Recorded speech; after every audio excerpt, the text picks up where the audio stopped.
ಸಮರ್ಥ ಸದ್ಗುರು ಸಿದ್ಧಾರೂಢ ಮಹಾಸ್ವಾಮಿಗಳವರ ಶ್ರೀಚರಣಗಳನ್ನು ಹೃನ್ಮಂದಿರದಲ್ಲಿ ಸ್ಮರಿಸಿಕೊಂಡು ಸರ್ವಭೂತಳು ಈಕೆಯು ಸರ್ವನಾಮಗಳೀಕೆಯು ಸರ್ವಚೇಷ್ಟೆಗಳೀಕೆಯು ಸರ್ವಜೀವಿಕೆ ಊರ್ವಿ ಪಶು ನರ ಕ್ರಿಮಿ ಮಹತ್ವ ಸರ್ವ ಸುರಸುರ ಕ್ಷೇತ್ರಗಿರಿಪುರ ಸರ್ವವೆಲ್ಲವೂ ಈಕೆ ಈ ಪಾರ್ವತಿಯು ಕೇಳೆಂದ ಅಂಥೇಳಿ ದೇವಿ ಪುರಾಣದೊಳಗೆ 17ನೇ ಅಧ್ಯಾಯದೊಳಗೆ ಪಾರ್ವತಿಯ ಮಹಿಮೆಯನ್ನು ಕುರಿತು ಬಹಳ ಸುಂದರವಾಗಿ ಹೇಳ್ತಾರೆ. ಜಗನ್ಮಾತೆ ಹೆಂಗದಳೋ, ಪಾರ್ವತಿ ಸ್ವರೂಪ ಎಂಥದ್ದು ಅಂತ ಹೇಳ್ತಾರೆ. ಇಲ್ಲಿ ಸಕಲ ಭೂತಗಳು ಈ ತಾಯಿನ, ಸರ್ವನಾಮಗಳೂ ಈಕಿನ, ಸರ್ವಚೇಷ್ಟೆಗಳೂ ಇವಳ. ಭೂಮಿ ಮೇಲೆ ಇರುವಂತಹ, ಭೂಮಿಯೊಳಗಿರುವಂತಹ ಪಶು ಮಾನವರು, ಕ್ರಿಮಿ ಕೀಟಾದಿಗಳು, ದೇವಲೋಕದೊಳಗಿರುವಂತಹ ದೇವಾನುದೇವತೆಗಳು, ಪಾತಾಳದಲ್ಲಿರುವಂಥ ಯಕ್ಷರಕ್ಷ ಗಂಧರ್ವ ಕಿನ್ನರು ಎಲ್ಲರೂ ಸಹಿತ ಈ ಪಾರ್ವತಿಯ ಸ್ವರೂಪ ಅಂಥೇಳಿಕಾರ ಬಹಳ ಸುಂದರವಾಗಿ ಹೇಳ್ತಾರೆ. ನಮ್ದೆಲ್ಲರದು ಭಾವನೆ ಹೆಂಗಿರ್ತೈತೆ ಅಂದರೆ, ದೇವಿ ಅಂದ್ರೆ ಒಂದು ಗುಡಿ ಕಟ್ಟಿ ಅಲ್ಲೊಂದು ಸುಂದರವಾದಂಥ ಮೂರ್ತಿಯನ್ನು ಸ್ಥಾಪನೆ ಮಾಡಿ ಆ ದೇವಿಯನ್ನು ಒಂದು ಹೆಸರಿಟ್ಟು ಕರೆಯೋದು. ಕರಿಯಮ್ಮ, ಕಾಳಮ್ಮ, ಗೌರಮ್ಮ, ಮಹಾಲಕ್ಷ್ಮಿ, ಸರಸ್ವತಿ, ಚಾಮುಂಡಿ ಹಿಂಗೆ ಕರೆದೀವಪ್ಪ ಅಂದ್ರೆ ಆ ದೇವಸ್ಥಾನವನ್ನು, ಆ ಮೂರ್ತಿಯನ್ನು, ಆ ನಾಮವನ್ನು ದೇವರಂತ ತಿಳಿದು ನಾವು ಅಲ್ಲೇ ನಮ್ಮ ಮನಸ್ಸನ್ನು ಕೇಂದ್ರೀಕರಣ ಮಾಡ್ತೀವಿ. ಯಾವ ರೀತಿ ಆ ಒಂದು ಮೂರ್ತಿ ದೇವಸ್ಥಾನದಲ್ಲಿ ಆ ನಾಮದಲ್ಲಿ ನಮ್ಮ ಮನಸ್ಸು ಕೇಂದ್ರೀಕೃತ ಆಗೈತಿ, ಅದೇ ತೆರನಾದಂತಹ ಒಂದು ಸಮಭಾವ ಪ್ರತಿಯೊಂದು ವಸ್ತುವಿನಲ್ಲಿನೂ ಪಂಚಭೂತಗಳನ್ನು ಮೊದಲು ಮಾಡಿಕೊಂಡು ಪ್ರತಿಯೊಂದು ಜೀವರಾಶಿಯಲ್ಲಿಯೂ ಸಹಿತ ಜಗನ್ಮಾತೆನ ಅದಾಳು. ಆ ತಾಯಿ ಇರಲಾರದಂತಹ ಸ್ಥಳನ ಇಲ್ಲ. ಪಂಚಭೂತಗಳು ಈಕೆ, ಜ್ಞಾನ ಪಂಚೇಂದ್ರಿ ಕೇಂದ್ರಗಳೀಕೆಯು, ಪಂಚಕರ್ಮೇಂದ್ರಿಗಳ ಈಕೆಯು, ವಾಯುಪಂಚೀಕೆ, ಪಂಚ ತತ್ವವೆಲ್ಲವೂ ವಂಚನಿಲ್ಲದೆ ಈಕೆ ಪ್ರಪಂಚ ವರ್ಜಿತಳೀಕೆ ಈ ಪಾರ್ವತಿಯು ಕೇಳೆಂದ ಅಂತ ಮತ್ತೆ ಹೇಳ್ತಾರವರು. ಪೃಥ್ವಿ, ಅಪ್ಪು, ತೇಜ, ವಾಯು, ಆಕಾಶಗಳು ಇವಳೇ ಇದ್ದಾಳ. ಕಣ್ಣು, ಕಿವಿ, ಮೂಗು, ನಾಲಿಗೆ, ಚರ್ಮ ಈ ಪಂಚೇಂದ್ರಿಗಳೂ ಈಕೆನೇ ಇದ್ದಾಳ. ವಾಕ್, ಪಾನಿ, ಗುದ, ಕಾಲು, ಗುಹ್ಯ ಈ ಪಂಚಕರ್ಮೇಂದ್ರಿಯಗಳೂ ಈಕೆನೇ ಇದ್ದಾಳ. ಪ್ರಾಣ, ಅಪಾನ, ಧ್ಯಾನ, ಉದಾನ ಸಮಾನವೆಂಬ ಪಂಚ ವಾಯುಗಳೂ ಇವಳೇ ಇದ್ದಾಳ. ಈ ಪಂಚತತ್ವಗಳೆಲ್ಲ ಎಲ್ಲ ಸಂದೇಹವಿಲ್ಲದೆ ಪಾರ್ವತಿಯೇ ಆಗಿದ್ದಾಳ. ಆದರೂ ಇವಳು ಪ್ರಪಂಚವನ್ನು ಮೀರಿದವಳಾಗಿದ್ದಾಳ ಅಂಥೇಳಕ್ಯಾರ ಶಿವ ನಂದೀಶ್ವರನಿಗೆ ಹೇಳ್ತಾನೆ ಪಾರ್ವತಿಯ ಮಹಿಮೆಯನ್ನು. ಈ ತಾಯಿ ಎಲ್ಲದರೊಳಗೂ ತುಂಬಿದಾಳ, ಆದರೆ ಯಾರ ಕೈಗೇನು ಸಿಕ್ಕಿಲ್ಲ. ಅಂತಹ ಜಗದೀಶ್ವರಿ ಪಾರ್ವತಿಯನ್ನು ನೀವು ಸ್ಮರಿಸಿ ಪುಣ್ಯಾತ್ಮರಾಗ್ರಿಪ ಅಂತ ಹೇಳಿದ್ದಾರೆ. ಹಂಗೆ ಅನೇಕ ಶಕ್ತಿಪೀಠಗಳು, ಜಗನ್ಮಾತೆಯರು ನೆಲೆಸಿದಂಥ ಅನೇಕ ಪುಣ್ಯಕ್ಷೇತ್ರಗಳು ಈ ಒಂದು ಭೂಮಿ ಮೇಲೆ ಆಗಿ ಹೋಗಿದವು. ಅದರೊಳಗೆ ಶಿರ್ಷಿ ಅಂದ ಕೂಡಲೇ ನೆನಪು ಬರೋದು ತಾಯಿ ಮಾರಿಕಾಂಬೆ. ಮಾರಿಕಾಂಬೆಯ ಚರಿತ್ರವನ್ನು ತೆಗೆದು ನೋಡಿದಾಗ ಮೂಲವಾಗಿ ಆ ದೇವತೆ ಇದ್ದಿದ್ದು ಹಾನಗಲ್ಲದಲ್ಲಿ ಅಂತ ಹೇಳ್ತಾರೆ. ಹಾನಗಲ್ಲದೊಳಗೆ ಭಕ್ತಾದಿಗಳು ದೇವಿಯ ಜಾತ್ರೆ ಮಾಡಿ ಒಂದು ಪೆಟ್ಟಿಗೆ ಒಳಗೆ ಹಾಕಿ ಆ ಮೂರ್ತಿಯನ್ನು ಇಟ್ಟಿದ್ದರು. ಕಳ್ಳರು ಆ ಪೆಟ್ಟಿಗೆ ಹೊತ್ಕೊಂಡ ಶಿರ್ಸಿ ದೇವಿ ಕೆರೆ ದಂಡಿ ಮೇಲೆ ಬಂದು ಆ ಡಬ್ಬಿ ತೆಗೆದು ಆ ಮೂರ್ತಿ ಮೇಲಿದ್ದಂಥ ಆಭರಣಗಳನ್ನು ತಕ್ಕೊಂಡು ಮೂರ್ತಿಯನ್ನು ದೇವಿ ಕೆರೆ ಒಳಗೆ ಚೆಲ್ಲಿ ಹೋದರು. ಮುಂದೆ ಒಬ್ಬ ಮಹಾತ್ಮರ ಆಶೀರ್ವಾದದಿಂದ ಒಬ್ಬ ರಾಜನಿಗೆ, ಬಸವಣ್ಣ ಅನ್ನುವಂಥ ಒಬ್ಬ ಭಕ್ತನಿಗೆ ತಾಯಿ ಒಲಿದಳು. ಶಿರ್ಸಿಯಲ್ಲಿ ನೆಲೆಸಿ ಮಾರಿಕಾಂಬೆ ಆದ್ಲು ಅಂಥೇಳಿ ಆ ತಾಯಿಯ ಚರಿತ್ರವನ್ನು ನಾವು ಕೇಳ್ತೀವಿ. ಆ ಶಿರ್ಸಿ ಪುಣ್ಯಕ್ಷೇತ್ರದೊಳಗೆ ಸಿದ್ಧಾರೂಢರು ಮತ್ತು ಲಚ್ಚಾಣದ ಸಿದ್ಧಲಿಂಗ ಮಹಾರಾಜರು ಕೆಲವೊಂದು ಲೀಲೆಗಳನ್ನು ಮಾಡಿದರು. ಅವುಗಳನ್ನು ಕೇಳಬೇಕಂದ್ರೆ ಪೂರ್ವಜನ್ಮದ ಪುಣ್ಯ ಇರಬೇಕು. ಪವಾಡ ಪುರುಷ ಲಚ್ಚಾಣದ ಶ್ರೀ ಸಿದ್ಧಲಿಂಗೇಶ್ವರನ ಚರಿತಾಮೃತವನ್ನು ನಾವೆಲ್ಲರೂ ಸಹಿತ ನೋಡಾಕತ್ತೀವಿ. ಇವತ್ತು 17ನೇ ಅಧ್ಯಾಯವನ್ನು ನೋಡೋದು. ಓಂ ತತ್ಸತ್ 17ನೇ ಅಧ್ಯಾಯ ದಕ್ಷಿಣ ಭಾಗ ಸಂಚಾರದಲ್ಲಿ ಮಾಡಿದ ಲೀಲೆಗಳು. ಧರೆಯ ಪಾಪವ ಕಳೆಯಲು ಸುಗ, ಪುಣ್ಯವಂತರ ಪೊರೆಯಲು ಸುಗ, ಸರ್ವಧರ್ಮದ ಸಾರ ನರಸುತ ಬಿಡದೆ ಸಂಚರಿಸಿ, ಪುಣ್ಯಕ್ಷೇತ್ರಗಳಲ್ಲಿ ಪವಡಿಸಿ, ದಿವ್ಯ ಪುರುಷರ ಪದಕ್ಕೆ ವಂದಿಸಿ, ನವ್ಯ ಮಾರ್ಗದ ತತ್ವಚಿಂತನೆಯಲ್ಲಿ ರತನಾದ ಅಂಥೇಳಿ ಈ ಒಂದು 17ನೇ ಅಧ್ಯಾಯವನ್ನು ಆರಂಭ ಮಾಡ್ತಾರೆ. ಭೂಮಿ ಮ್ಯಾಲಿನ ಪಾಪವನ್ನು ಕಳಿಬೇಕಂಥೇಳಿ ತಿಳ್ಕೊಂಡು, ಪುಣ್ಯವಂತರನ್ನು ರಕ್ಷಣೆ ಮಾಡಬೇಕಂಥೇಳಿ ತಿಳ್ಕೊಂಡು, ಸರ್ವಧರ್ಮಗಳ ಸಾರವನ್ನು ತಿಳ್ಕೋಬೇಕಂಥೇಳಿ ಸಿದ್ಧಲಿಂಗ ಮಹಾರಾಜರು ಸಂಚಾರವನ್ನು ಮಾಡಕತ್ತಿದ್ದರು. ಉತ್ತರ ಭಾರತದ ಕ್ಷೇತ್ರಗಳ ದರ್ಶನವನ್ನು ಮುಗಿಸ್ಕೊಂಡು ಇನ್ನು ದಕ್ಷಿಣ ಭಾರತಕ್ಕೆ ಹೊರಡಬೇಕು ಅಂಥೇಳಿ ಉತ್ತರ ಭಾಗದಲ್ಲಿಯ ಕ್ಷೇತ್ರ ಸಂಚಾರ ಮಾಡಿದ ಮೇಲೆ ದಕ್ಷಿಣ ಭಾಗ ಕ್ಷೇತ್ರಕ್ಕೆ ಪ್ರಯಾಣ ಕೈಗೊಂಡನು. ದಕ್ಷಿಣ ಭಾಗದಲ್ಲಿರುವ ಹಂಪಿ, ಧರ್ಮಕ್ಷೇತ್ರ, ಉಳವಿ, ಗೋಕರ್ಣ, ರಾಮೇಶ್ವರ, ಕನ್ಯಾಕುಮಾರಿ ಮೊದಲಾದ ಶ್ರೇಷ್ಠ ದೊಡ್ಡ ದೊಡ್ಡ ಕ್ಷೇತ್ರಗಳ ದರ್ಶನ ಮಾಡಬೇಕೆಂದು ಹೊರಟಾಗ ರೈಲ್ವೆ ಪ್ರಯಾಣ ಮಾಡಬೇಕು, ನಡೆದು ಹೋಗುವುದು ಬೇಡ ಎಂದು ವಿಚಾರಿಸಿ ರೈಲ್ವೆಗೆ ಹೊರಟನು. ರೈಲ್ವೆಗೆ ಹೋಗುವಾಗ ಹಣ ತೀರಿದವು. ಟಿಕೆಟ್ ತೆಗೆಸದೆ ರೈಲ್ವೆಯಲ್ಲಿ ಕುಳಿತನು. ರೈಲ್ವೆ ಟಿಕೆಟ್ ಚೆಕ್ಕಿಂಗ್ದಾರನೊಬ್ಬನು ಲೋಂಡಾ ಸ್ಟೇಷನ್ ಹತ್ತಿರ ಸಿದ್ಧಲಿಂಗೇಶ್ವರನು ಇದ್ದಂಥ ಡಬ್ಬಿಗೆ ಚೆಕ್ ಮಾಡಲು ಬಂದನು ಅಂತ ಹೇಳಿ ಈ ಒಂದು ಅಧ್ಯಾಯವನ್ನು ಇಲ್ಲಿ ಆರಂಭ ಮಾಡ್ತಾರೆ ನೋಡ್ರಿ. ಸಿದ್ಧಲಿಂಗ ಮಹಾರಾಜರು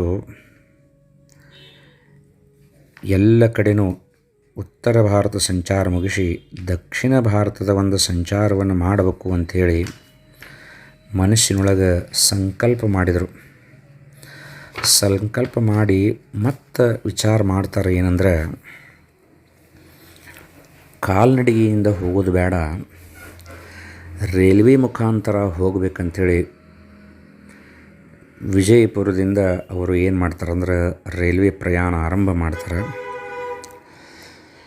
ಮುಂದೆ ಬೆಳಗಾವಿ ಸ್ಟೇಷನ್ನಿಗೆ ಬರ್ತಾರೆ. ಅಲ್ಲಿ ಅವ್ರ ಹತ್ರ ದುಡ್ಡು ಖಾಲಿ ಆಗತ್ತವ್ರಿ. ರೈಲ್ವೆ ಟಿಕೆಟ್ ತೊಗೊಂಡು ಮುಂದೆ ಮತ್ತೆ ಪ್ರಯಾಣ ಬೆಳೆಸಬೇಕಾಗಿತ್ತು. ದುಡ್ಡು ಖಾಲಿಯಾಗಿದ್ದಾವ. ಸದ್ಗುರುನಾಥ ಏನು ಮಾಡ್ತಾನೋ ಮಾಡಲಿ, ಶಂಕರಲಿಂಗ ಮಹಾರಾಜನ ಕೃಪಾ ಇದ್ದಂಗೆ ಆಗಲಿ ಅಂಥೇಳಿ ಟಿಕೆಟ್ ತಗೊಳ್ಳಾರ್ದನ ರೈಲ್ವೆದೊಳಗೆ ಹತ್ತಿ ಕುಂತು ಬಿಡ್ತಾರೆ. ಮುಂದೆ ಲೋಂಡಾ ಸ್ಟೇಷನ್ ಬರ್ತೈತೆ ರೀ, ಬೆಳಗಾವಿ ಮತ್ತು ಧಾರವಾಡ ಮಧ್ಯದೊಳಗೆ ಬರ್ತೈತೆ ಅದು ಲೋಂಡಾ ಅಂಥೇಳಿ. ಆ ಲೋಂಡಾ ಸ್ಟೇಷನ್ನೊಳಗೆ ಬಹಳತ್ತು ರೈಲ್ವೆ ನಿಂತಿರ್ತೈತಿ. ಅಲ್ಲಿ ಟಿಕೆಟ್ ಚೆಕ್ಕಿಂಗ್ ಮಾಡೋಕ್ಕೆ ಬರ್ತಾನೆ, ಟಿ ಸಿ ಬರ್ತಾನಲ್ಲಿ. ಅವನನ್ನು ನೋಡಿ ಸಿದ್ಧಲಿಂಗ ಮಹಾರಾಜರಂದರು, ನನ್ನ ಹತ್ರ ಟಿಕೆಟ್ ಅಂತೂ ಇಲ್ಲ, ಸದ್ಗುರುನಾಥ ಏನು ಮಾಡ್ತಾನೋ ಮಾಡಲಿ ಅಂತ ಸುಮ್ಮನೆ ಕುಂತರು. ಟಿಕೆಟ್ ಕೇಳೋ ಬಂದ, ಎಲ್ಲೈತಿ ನಿನ್ನ ಟಿಕೆಟ್ ಅಂದ. ಇದ್ದಂಗೆ ಹೇಳಿಬಿಟ್ರು, ನೋಡಪ್ಪ ನಾ ಸಂಚಾರ ಮಾಡ್ಕೊತದನಿ, ನನ್ನ ಹತ್ರ ದುಡ್ಡು ಇದ್ದಿದ್ದಿಲ್ಲ, ಅನಿವಾರ್ಯವಾಗಿ ದುಡ್ಡು ಇರಲಾರ್ದಕ್ಕೆ ಟಿಕೆಟ್ ಇಲ್ಲದ್ಲಿನ ಹತ್ತಿದ್ದೀನಿ ಅಂದರು. ಅವ ಟಿ ಸಿ ಭಾಳ ಕಠಿಣ ಸ್ವಭಾವದವ ಇದ್ದ. ಸಿಕ್ಕಾಪಟ್ಟಿ ಬೇಯಾಕತ್ತ. ಪೊಲೀಸರನ್ನ ಕರೆದು ಹೇಳಿದ, ಇವನ್ನ ಕರ್ಕೊಂಡು ಹೋಗಿ ಜೈಲಿನ್ಯಾಗ ಹಾಕ್ರಿ, ನಾಳೆ ಬೆಳಗ್ಗೆ ಇವಾಗ ಇಡ್ಲಿ ಹೊರಗೆ ಹಚ್ಚ್ರಿ, ಇವನ್ ಟಿಕೆಟ್ ಇದ್ರ ರೊಕ್ಕ ಭರ್ತಿ ಆತಂದ್ರೆ ಆಮೇಲೆ ಇವನು ಬಿಡ್ರಿ ಅಂತ ಹೇಳಿದವ. ಸಿದ್ಧಲಿಂಗ ಮಹಾರಾಜರು ಅನಿವಾರ್ಯವಾಗಿ ಸುಮ್ಮನೆ ಹೊಂಟ್ರು ಅವ್ರ ಜೋಡಿ. ಅವ್ರನ್ನ ಅಲ್ಲೇ ಲೋಂಡಾ ಸ್ಟೇಷನ್ ಒಳಗೆ ಒಂದು ರೂಮ್ನೊಳಗೆ ಹಾಕಿದ್ರು ಅವ್ರನ್ನ. ರೈಲ್ವೆ ಇನ್ನೂ ಅಲ್ಲೇ ನಿಂತಿತ್ತು. ಮತ್ತು ಆ ಟಿಕೆಟ್ ಚೆಕ್ ಮಾಡವ ಮುಂದಿನ ಡಬ್ಬಿಗಳಿಗೆ ಹೋದ. ಮುಂದಿನ ಡಬ್ಬಿಗೆ ಹೋಗೋ ಮಟ ಅಂದ್ರೆ ಅಲ್ಲಿ ಮತ್ತು ಸಿದ್ಧಲಿಂಗ ಮಹಾರಾಜರು ಕುಂತ ಬಿಟ್ಟಿದ್ದರು. ಆವಾಗ ಇವು ಯಾರೋ ಮಾಯಾವಿನ ಇರಬಹುದು ಅಂತ ಹೇಳಿಕಾರ ಆ ಟಿ ಸಿಗೆ ಮತ್ತು ಸಿಟ್ಟು ಬಂತು. ಮತ್ತು ಸಿಟ್ಟು ಬಂದು ಅವರನ್ನು ಸಿಕ್ಕಾಪಟ್ಟಿ ಬೇಯಾಕತ್ತ, ಟಿಕೆಟ್ ಇಲ್ಲದೆ ಅಡ್ಡಾಡಕತ್ತಿ ಅಂಥೇಳಿ. ಆವಾಗ ಒಂದು ಕ್ಷಣದೊಳಗೆ ಸಿದ್ಧಲಿಂಗ ಮಹಾರಾಜರ ಕೊರಳೊಳಗೆ ರೈಲ್ವೆ ಟಿಕೆಟನ್ನು ಮಾಲಿ ಕಾಣಕೈತ್ರಿ. ಆ ಮಾಲಿ ತೆಗೆದು ಕೊಟ್ಟರು ಟಿ ಸಿ ಕೈಯಾಗ. ಇದರೊಳಗೆ ಯಾವ್ದು ಟಿಕೆಟ್ ಐತಿ ನಿಂದು ತಗೋ ಅಂದ್ರು ಅವ್ರು. ಎಲ್ಲ ಸರ್ಕಾರಿ ಟಿಕೆಟ್ಗಳ ಇದ್ದವು, ಅದ ರೈಲ್ವೆದ್ದ ಅದ ಡಬ್ಬಿದನ ಎಲ್ಲ ಇದ್ದವು. ಅದನ್ನು ನೋಡಿದಂಥ ಆ ಟಿ ಸಿ ಗೊತ್ತಾಯಿತು, ಇವ್ರು ಯಾರು ಮಹಾತ್ಮರದಾರ ಅಂಥೇಳಿ ತಿಳ್ಕೊಂಡು ಅವರನ್ನು ಕಾಲಿಗೆ ನಮಸ್ಕರಿಸಿ ಅವರನ್ನು ಮುಂದೆ ಕರ್ಕೊಂಡು ಹೋದ. ಮುಂದಿನ ಸ್ಟೇಷನಿಗೆ ಆ ಟಿ ಸಿದ ಮನೆ ಇತ್ತು. ಅಲ್ಲಿ ಗುರುಗಳನ್ನ ಇಳಿಸ್ಕೊಂಡ ಸಿದ್ಧಲಿಂಗ ಮಹಾರಾಜರನ್ನ. ಅವರಿಗೆ ಊಟಕ್ಕೆ ನೀಡಿ ಅವರ ಸೇವಾ ಮಾಡಿ, ಯಪ್ಪ ನಿಮ್ಮ ಆಶೀರ್ವಾದ ನನ್ನ ಮೇಲೆ ಯಾವಾಗೂ ಇರಬೇಕ್ರಿ ಅಂತ ಹೇಳಿಕಾರ ಸಿದ್ಧಲಿಂಗ ಮಹಾರಾಜರಿಗೆ ಆ ಟಿ ಸಿ ಏನು ಮಾಡಕತ್ತ ಅಂತಂದ್ರೆ ಪ್ರಾರ್ಥನೆ ಮಾಡಕತ್ತ. ಆವಾಗ ಆ ಟಿ ಸಿಗೆ ಸಿದ್ಧಲಿಂಗ ಮಹಾರಾಜರು ಏನು ಮಾಡ್ತಾರಂದ್ರೆ ಹಿತೋಪದೇಶವನ್ನು ಮಾಡ್ತಾರೆ. ಏನಂತಂದ್ರೆ, ನೋಡಪ್ಪ, ನಿನ್ನಂತೇಕ ಅಧಿಕಾರ, ದುಡ್ಡು, ಅದರ ಜೊತೆ ಅಹಂಕಾರ ಮೂರು ಕೂಡಿದವು. ನೀ ಏನು ಮಾಡಂದ್ರೆ ನಿನ್ನೊಳಗಿದ್ದಂಥ ಅಹಂಕಾರವನ್ನು ಬಿಡು, ಸ್ವಲ್ಪ ಕರುಣೆಯನ್ನು ತೋರಿಸು, ದೀನ ದಲಿತರನ್ನು, ಸಾಧು ಬಾಬಾ ಗರೀಬರನ್ನು ಸ್ವಲ್ಪ ಮೃದುವಾಗಿ ಅವ್ರ ಜೊತೆ ನಡ್ಕೊಳ್ಳೋಕೆ ಕಲಿಪ ಅಂತ ಹೇಳಿ ಉಪದೇಶ ಮಾಡಿದ್ರು. ಅವು ತಾ ಮಾಡಿದ ತಪ್ಪಿನ ಅರಿವಾಗಿ ಕ್ಷಮಾ ಬೇಡಿ ಆ ಕಡೆ ಲೋಂಡಾದೊಳಗೆ ಪೊಲೀಸರು ಸಿದ್ಧಲಿಂಗ ಮಹಾರಾಜರನ್ನು ಬಂಧಿಸಿಟ್ಟಂಥ ಕೋಲಿ ಬಾಗಿಲ ತೆಗೆದು ನೋಡ್ತಾರೆ. ಸಿದ್ಧಲಿಂಗ ಮಹಾರಾಜರು ಇಲ್ಲೇ ಇಲ್ಲ. ಸಿದ್ಧಲಿಂಗ ಮಹಾರಾಜರು ಇಲ್ಲ ಅಂದ್ರೆ ನಮ್ಮ ನೌಕರಿ ಹೊಕ್ಕತಿ, ಏನು ಮಾಡೋದಿನ್ನ ಅಂಥೇಳಿ ಅವ್ರ ಚಿಂತೆ ಒಳಗಿದ್ದಾಗ ಅದ ಟಿ ಸಿ ತಾರ ಕಳಿಸಿದ. ಏನಂದ್ರೆ, ನೀವು ಒಳಗೆ ಹಾಕಿದಂಥ ಮಹಾತ್ಮರು ನಮ್ಮ ಮನೆಗೆ ಬಂದಾರ, ಅವರು ತಮ್ಮ ಟಿಕೆಟನ್ನು ತೋರಿಸಿದಾರ, ನಿಮ್ಮ ಕಾರ್ಯವನ್ನು ನೀವು ಸುರಳಿತವಾಗಿ ಮಾಡ್ಕೊತ ಹೋಗ್ರಿ ಅಂತೇಳಿ ತಾರ ಬಂದಿತ್ತು.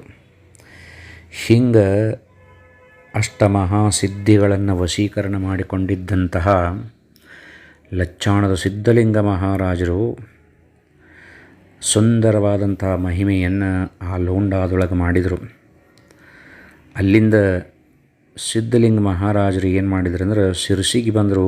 ಮಾರಿಕಾಂಬಾ ದೇವಿಯ ದರ್ಶನವನ್ನು ಪಡೆದರು. ಅದ ಸಮಯದೊಳಗೆ ಸಿದ್ಧಾರೂಢರು ಅದೇ ದೇವಸ್ಥಾನಕ್ಕೆ ದರ್ಶನಕ್ಕೆ ಅಂಥೇಳಿ ಬಂದಿದ್ದರು.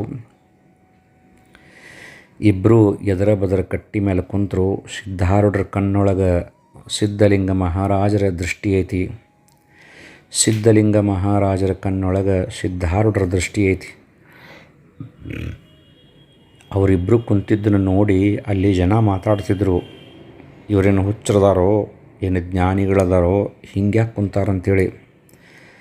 ಅಲ್ಲಿ ಇದ್ದಂಥ ಒಬ್ಬ ಅರ್ಚಕರು ಹೇಳಿದರು, ಅವರು ಮಹಾತ್ಮರ ಸ್ವರೂಪರು ಕಾಣಕತ್ತಾರ, ಒಬ್ಬರಿಗೊಬ್ಬರು ತಮ್ಮ ತಮ್ಮ ಶಕ್ತಿಗಳನ್ನು ಪರೀಕ್ಷೆ ಮಾಡ್ಕೊಳ್ಳಕತ್ತಾರ ಅಂತಂದ್ರು. ಸ್ವಲ್ಪ ಹೊತ್ತು ಕೆಲವು ಜನ ಅಲ್ಲೇ ಕುಂತರು. ನೀವು ಯಾರು ಅಂಥೇಳಿಕಾರ ಇಬ್ಬರನ್ನು ಕೇಳಿದರು. ಆವಾಗ ಸಿದ್ಧಾರೂಢರಂದರು, ನೀವು ಯಾರು ಅಂತಿರಲ್ಲ ಅವರ ನಾವು ಅಂದ್ರವ್ರು. ನೀವು ಯಾರು ಅಂತಿರಲ್ಲ ಅವರ ನಾವು ಅಂದ್ರವ್ರು. ಅಲ್ಲೊಂದು ಉದಾಹರಣೆ ಕೊಡ್ತಾರೆ. ಏನಂದ್ರೆ, ಕುರುಡ್ಗ ಕಣ್ಣಿಲ್ದವನ ಆನೆ ಹಂತಕ್ಕೆ ಬಿಟ್ಟಾಗ ಅವ ಆನೆ ಕಾಲು ಹಿಡಿದ ಇದು ಕಂಬ ಅಂತಿದ್ದಂತ, ಆನೆ ಕಿವಿ ಹಿಡಿದು ಇದು ಮರ ಅಂತಿದ್ದಂತ, ಆನೆ ಬಾಲ ಹಿಡಿದು ಇದು ಹಗ್ಗ ಅಂತಿದ್ದಂತ, ಆನೆ ಹೊಟ್ಟೆ ಹಿಡಿದು ಇದು ನಗಾರೆ ಅಂತಿದ್ದಂತ, ಆನೆ ಸೊಂಡಿಲವನ್ನು ಹಿಡಿದು ಇದು ಒಣಿಕೆ ಅಂತಿದ್ದಂತ. ಹಿಂಗೆ ನಮ್ಮಂಥವರು ಮಹಾತ್ಮರನ್ನು ಏನು ಕರೆದ್ರೂ ಅಷ್ಟ ಅವ್ರಿಗೆ. ಆವಾಗ ಇವರು ಮಹಾತ್ಮರದಾರ ಅಂಥೇಳಿ ಗೊತ್ತಾಯ್ತು. ಅಲ್ಲೇ ಶಿರಸಿ ದೇವಸ್ಥಾನದ ಎದುರಿಗಿನ ಒಂದು ಕಪಿಲಿ ಅಂತಾರಲ್ಲ, ದೇವರ ಆಕಳ ಗಬ್ಬಾಗಿತ್ತು, ಯಾಕೆ ಸಮೀಪ ಬಂದಿತ್ತು. ಸಿದ್ಧಾರೂಢರನ್ನ ಕೇಳ್ತಾರೆ, ಇದು ಏನು ಈ ತಿಥಿ ಅಂಥೇಳಿ. ಸಿದ್ಧಾರೂಢರಂದರು, ನಾಳೆ ಮಧ್ಯಾಹ್ನ 3 ಗಂಟೆಗೆ ಈ ಆಕಳ ಈತೈತಿ, ಹೋರಿ ಕರವನ್ನನ ಈತೈತಿ, ಹೋರಿನ ಈತೈತಿ ಅಂದ್ರವ್ರು. ಸಿದ್ಧಲಿಂಗ ಮಹಾರಾಜರ ಹಂತಕ್ಕೆ ಹೋದರು, ಇದು ಏನು ಈತೈತಿ ಅಂಥೇಳಿ. ಅಲ್ಲಪ್ಪ, ಸಿದ್ಧಾರೂಢರು ಹೇಳಿದಾರ, ಮತ್ತು ನನ್ನ ಬಾಯಲ್ಲಿ ಏನು ಕೇಳಾಕತ್ತೀರಿ, ನಂದು ಅವ್ರದ್ದು ಒಂದೇ ಅಂದ್ರವ್ರು. ಇಲ್ಲ, ನೀವು ಒಂದಿಷ್ಟು ಹೇಳಬೇಕು ಅಂದರು. ಹಂಗಂದ್ರೆ ಅದು ಹೆಣ್ಣಗರನ ಈತೈತಿ ಅಂದ್ರವ್ರು ಸಿದ್ಧಲಿಂಗ ಮಹಾರಾಜರು. ಆವಾಗ ದೇವಸ್ಥಾನದೊಳಗಿನ ಆಡಳಿತ ಮಂಡಳಿಯವರು ಮತ್ತು ಶಿರಸಿಯ ಭಕ್ತರು ಹೇಳಿದರು, ನಿಮಗೆಲ್ಲ ವ್ಯವಸ್ಥೆಯನ್ನು ನಾವಿಲ್ಲಿ ಮಾಡ್ತೀವಿ. ನಾಳೆ 3 ಗಂಟೆಗೆ ಈತಿತ್ತಂತ ಸಿದ್ಧಾರೂಢರು ಹೇಳಿದಾರಲ್ಲ, 3 ಗಂಟೆ ಮಟ್ಟ ಇಲ್ಲೇ ಉಳಿರಿ, ಯಾರ ಮಾತು ಸತ್ಯವಾಗತೈತೋ ನೋಡೋಣ ಅಂದರು. ಸಿದ್ಧಾರೂಢರು ಅಲ್ಲೇ ಮನುಷ್ಯನೊಳಗೆ ನಗತಿದ್ರಂತ, ಸಿದ್ಧಲಿಂಗ ಮಹಾರಾಜರು ಅಲ್ಲೇ ಮನಸ್ಸಿನೊಳಗನ ನಗತಿದ್ರಂತ. ಇಬ್ಬರು ಕೂಡಿ ಮಾತಾಡುವಾಗ ಒಂದು ಚರ್ಚೆ ಮಾಡ್ತಾರೆ. ಏನಂದ್ರೆ, ಚಮತ್ಕಾರ ನಹಿ ತೋ ನಮಸ್ಕಾರ ನಹಿ ಅಂತ. ಅಂದ್ರೆ ಚಮತ್ಕಾರ ಇಲ್ಲದ್ಲೇ ನಮಸ್ಕಾರ ಯಾರೂ ಮಾಡೋದಿಲ್ಲೋ, ಅದಕ್ಕೆ ಸ್ವಲ್ಪ ಚಮತ್ಕಾರ ಆಗಬೇಕಪ್ಪ ಸಿದ್ಧಲಿಂಗ ಅಂತ ಸಿದ್ಧಾರೂಢರು ಅಂತಿದ್ರು. ಹೌದಪ್ಪ, ಅದರ ಸಂಬಂಧನ ಈ ನಾಟಕ ನಡೆದೈತಿ ಅಂತ ಸಿದ್ಧಲಿಂಗ ಮಹಾರಾಜರು ಅಂತಿದ್ರು ಅಂತ ನೋಡ್ರಿ. ಒಂದು ನಾಣ್ಯದ 2 ಮುಖಗಳಿದ್ದಂಗಿದ್ರು ಸಿದ್ಧಾರೂಢರು ಮತ್ತು ಸಿದ್ಧಲಿಂಗ ಮಹಾರಾಜರು. ಮಧ್ಯಾಹ್ನ 3 ಗಂಟೆ ಆಗಾಕತ್ತೈತಿ. ಭಕ್ತರು, ಊರಾಗಿನ ಜನ ಶಿರಸಿಯವ್ರು ಬಂದಾರ. ಅದು ಆಕಳ ಹೋರಿ ಈತ್ರ, ಹೋರಿ ಕರಣ ಈತು. ಸಿದ್ಧಾರೂಢರು ಹೇಳಿದ ಮಾತು ಖರೆ ಆತಂದರು. ಅಷ್ಟು ಅನ್ಗುಡ್ದ ಒಂದು ಸ್ವಲ್ಪ ಹೊತ್ತು ಬಿಟ್ಟು ಮತ್ತೆ ಯಾಕತ್ತು, ಅದು ಹೆಣ್ಣಗರ ಈತು ನೋಡ್ರಿ.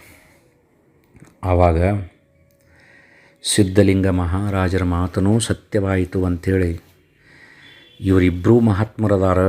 ಇಂತಹ ಮಹಾತ್ಮರ ದರ್ಶನವನ್ನು ಪಡೆದಂಥ ನಾವು ಪುಣ್ಯಾತ್ಮರು, ವಿಶೇಷವಾಗಿ ಜಗನ್ಮಾತೆಯಾದಂಥ ಮಾರಿಕಾಂಬೆಯ ವರಪುತ್ರ ಇವರಿಬ್ಬರು. ಆ ತಾಯಿಯ ಕರುಣೆಯಿಂದ, ಆ ತಾಯಿಯ ಸನ್ನಿಧಾನದೊಳಗೆ ಇಂಥ ಮಹಾತ್ಮರ ಒಂದು ದಿವ್ಯ ದರ್ಶನ ನಮಗೆ ಆತಲ್ಲ ಅಂಥೇಳಿ ಸಂತೋಷಪಟ್ರಂತ. ಆಮೇಲೆ ಇಡೀ ಶಿರಸಿ ಊರೊಳಗೆ ಇಬ್ಬರೂ ಮಹಾತ್ಮರನ್ನು ವಿಶೇಷವಾಗಿ ಪೂಜೆ ಮಾಡಿ ಮೆರವಣಿಗೆ ಮಾಡಿದ್ರಂತ ನೋಡ್ರಿ. ಶಿರಸಿ ಪಟ್ಟಣದೊಳಗೆ ಶಿರಸಿ ಗ್ರಾಮದ ಜನರಿಗೆ ವಿಶೇಷವಾಗಿ ಆಶೀರ್ವದಿಸಿ ಇಬ್ಬರೂ ಮಹಾತ್ಮರು ಅಲ್ಲಿಂದ ಏನು ಮಾಡ್ತಾರಪ್ಪ ಅಂದ್ರೆ, ಗೋಕರ್ಣ, ಮುರುಡೇಶ್ವರ, ಇಡಗುಂಜಿ, ಉಳುವಿ ಎಲ್ಲ ಮುಗಿಸ್ಕೊಂಡ ಕಡಿಕ ಗೋಕರ್ಣಕ್ಕೆ ಬಂದರು ಅಂತ ಹೇಳ್ತಾರೆ. ಎಲ್ಲ ಮುಗಿಸಿ ಗೋಕರ್ಣದೊಳಗೆ ಎಷ್ಟೋ ದಿನ ಇಬ್ಬರು ಮಹಾತ್ಮರು ಕೂಡಿ ಸಿದ್ಧಾರೂಢರ ಚರಿತ್ರದೊಳಗಾದರೂ ಸಹಿತ ಜಟಾಧಾಡಿ ಸಾಧು ಇದ್ದ ಅಂಥೇಳಿ ವಿಷಯ ಬರ್ತೈತಿ. ಇಲ್ಲೇನೂ ಏನು ಬರ್ತೈತಿ ಅಂತಂದ್ರೆ, ಗೋಕರ್ಣದೊಳಗೆ ಭಾಳ ದಿವಸ ಇದ್ದರು ಇಬ್ಬರು ಕೂಡಿ ಅಂಥೇಳಿ ಅಂದ ಮೇಲೆ ಇವರೇ ಇರಬಹುದೇನೋ ಅಂಥೇಳಿಕಾರ ನಮ್ಮ ಮನಸ್ಸು ಹೇಳ್ತೈತಿ. ಅಲ್ಲಿಂದ ಮತ್ತು ಅನೇಕ ಆತ್ಮಚಿಂತನೆಗಳನ್ನು ಮಾಡಿ ಇಬ್ಬರು ಮಹಾತ್ಮರು ಹೇಳ್ತಾರೆ, ಇಲ್ಲಿಂದ ನನ್ನ ಮಾರ್ಗ ಬೇರೆ, ನಿನ್ನ ಮಾರ್ಗ ಬೇರೆ. ಅಂಥೇಳಿ ಇಬ್ಬರು ಆಲಿಂಗನ ಮಾಡ್ಕೊಳ್ತಾರೆ.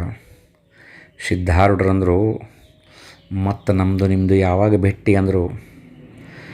ನಿಮ್ಮ ಕ್ಷೇತ್ರದಲ್ಲಿ ನೀವು ನೆಲೆಸ್ರಿ, ನನ್ನ ಕ್ಷೇತ್ರದಲ್ಲಿ ನಾನು ನೆಲೆಸ್ತೀನಿ. ಮತ್ತೊಂದು ಸಾರಿ ಈ ಎರಡೂ ಪವಿತ್ರ ಶರೀರಗಳ ಮಿಲನವಾಗಲಿ ಅಂತ ಹೇಳಿಕಾರ ಸಿದ್ಧಲಿಂಗ ಮಹಾರಾಜರು ಮನಸ್ಸಿನೊಳಗನ ಸಂಕಲ್ಪ ಮಾಡಿದ್ರಂತ. ಗೋಕರ್ಣದಿಂದ ಸಿದ್ಧಾರೂಢರು ಒಂದು ಕಡೆ ಹೋದರು, ಸಿದ್ಧಲಿಂಗ ಮಹಾರಾಜರು ಒಂದು ಕಡೆ ಹೋದರು. ಹಿಂಗೆ ಸಿದ್ಧಲಿಂಗ ಮಹಾರಾಜರ ಈ ಒಂದು 17ನೇ ಅಧ್ಯಾಯದೊಳಗೆ ವಿಶೇಷವಾದಂಥ ವಿಷಯವನ್ನು ವರ್ಣನೆ ಮಾಡಿದ್ದಾರೆ. ಪುನಃ ಒಂದು ಸೃಷ್ಟಿಯನ್ನು ತಯಾರು ಮಾಡುವಂಥ ಒಂದು ದೊಡ್ಡ ಶಕ್ತಿ ತಪದ ಮಹಿಮೆಯಲ್ಲಿ ಇದೆ ಎಂದು ಜನರೆಲ್ಲರೂ ಕೊಂಡಾಡಲಿಕ್ಕೆ ಹತ್ತಿದರು. ಆಗ ಸಿದ್ಧಲಿಂಗೇಶನನ್ನು ಸಿದ್ಧಾರೂಢರನ್ನು ಊರಲ್ಲಿ ವೈಭವದಿಂದ ಉತ್ಸವ ಮಾಡಿ ಅವರಿಂದ ಅನೇಕ ಹಿತವಾಕ್ಯಗಳನ್ನು ಕೇಳಿದರು. ತಾವು ಅಲ್ಲದೆ ಊರ ಜನರನ್ನೇ ಪಾವನಗೊಳಿಸಿದರು. ಮುಂದೆ ಸಂಚಾರಗೈಗೊಂಡರು. ಇಬ್ಬರು ಮಹಾತ್ಮರು ಕೂಡಿ ಉಳುವಿ, ಗೋಕರ್ಣ, ಮಹಾಬಲೇಶ್ವರ ಕ್ಷೇತ್ರ ಸಂಚಾರ ಮಾಡಿ ಅಲ್ಲಿಂದ ಅವರು ಬೇರೆ ಬೇರೆ ಕಡೆ ಇವರು ಬೇರೆ ಕಡೆ ಸಂಚಾರ ಮಾಡಿದರೆಂಬಲ್ಲಿಗೆ 17ನೇ ಅಧ್ಯಾಯಕ್ಕೆ ಮಂಗಲಂ. ಓಂ ಶಾಂತಿ ಶಾಂತಿ ಶಾಂತಿ.